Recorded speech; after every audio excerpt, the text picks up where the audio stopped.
στην Νέα Δημοκρατία ξεκινάμε μια διαβούλευση για τα ζητήματα των νέων τεχνολογιών.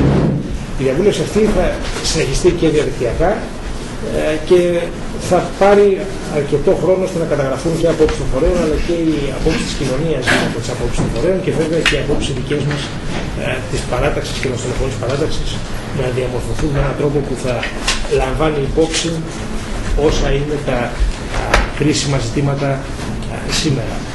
Σας καλέσαμε σήμερα εδώ για μια πρώτη ανταλλαγή απόψεων σε ένα χώρο που είναι και πολιτικός και ακαδημαϊκός, χωρίς συμμετοχή κοινού. Αυτό δεν σημαίνει ότι είναι στα κρυφά, όπως ξέρετε και το συσκευή.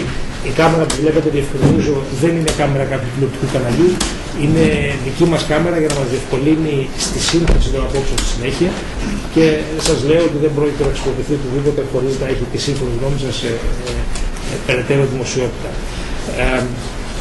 Τώρα, για να ολοκληρώσω τα περί της διαδικασίας, αυτό που προτείνουμε είναι να υπάρξει μια τοποθέτηση ολιγόλεπτη καταρχήν από τον καθένα σας από την δική του πλευρά, αφού κλείσει ο κύκλος να γίνουν δευτερολογίες από όσους ενδεχομένως θα ήθελαν να κάνουν δευτερολογίες του ενός των 2 λεπτών. Στη συνέχεια εμείς θα κάνουμε τις ερωτήσεις που θα είναι χρήσιμες για την περαιτέρω επεξεργασία θέσεων από την δική μας πλευρά, τις οποίες όμως δεν θα είναι απαραίτητο παρά μόνο να είναι της μιας λέξης να απαντήσετε τώρα. Εφόσον θέλετε, θα μπορείτε να μας στείλετε στη συνέχεια ειδικότερα θέματα που σας θέσουμε ως ερωτήματα, τα οποία μέσα στις επόμενες μέρες θα αποτελέσουν την απαρχή της διαδικτυακής μας διαβούλευσης. Για να είμαι ακριβέστερος, μέσα στις επόμενες λίγες εβδομάδες, για να συνδέσει και με την έναρξη του καινούργιου μας, με την θέση σε λειτουργία του καινούργιου μας πόρταλ. Λοιπόν, είστε σύμφωνοι καταρχήν με τη διαδικασία? Να συντάξουμε αυτό. Να σας διευκρινίσω ότι στο κοινό κάθονται οι 2 αναπληρωτές γραμματείς της γραμματείας μας, ο κ.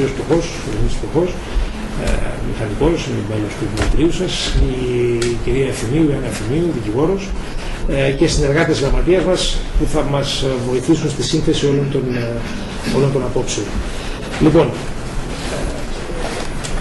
εξαιρετικά σύντομη εισαγωγή, απελπιστικά σύντομη εισαγωγή από μένα για το τι περιμένουμε από εσάς. Δεν θα πω θέσεις.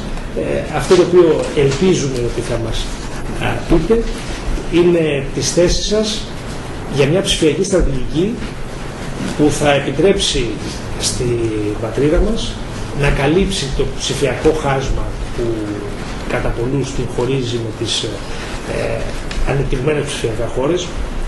Νομίζω δεν είναι κάτι που θα διαφωνούσε κανείς, μια από άλλωστε η Ευρώπη ολόκληρη θεωρεί ότι τη χωρίζει ψηφιακό χάσμα. Η Ευρωπαϊκή Ένωση θεωρεί ότι την ψηφίζει, τη χωρίζει ολόκληρη την Ευρωπαϊκή Ένωση χάσμα από τις πιο ανεπτυγμένες ψηφιακά χώρες. Πώς λοιπόν μπορούμε να καλύψουμε το ψηφιακό χάσμα, τι πρέπει να κάνει η πολιτεία για να παρέχει τις δυνατότητες της πρόσβασης στο διαδίκτυο που είναι σήμερα απαραίτητες σε μια ανεπτυγμένη κοινωνία, πρόσβαση στο διαδίκτυο για όλους από κάθε σημείο της επικράτειας, πώς μπορεί η πολιτεία να παρέχει υπηρεσίες ηλεκτρονικής διακυβέρνησης με τρόπο που να περιορίζει την γραφειοκρατία, να ενισχύει τη διαφάνεια και βέβαια και τη συμμετοχή των πολιτών στη διαδικασία της διακυβέρνησης. Και τελικά ένα ακόμα θέμα, πώς μπορεί η πολιτεία να ενισχύσει την πλευρά της κοινωνίας της ίδιας αλλά και της αγοράς, του ιδιωτικού τομέα,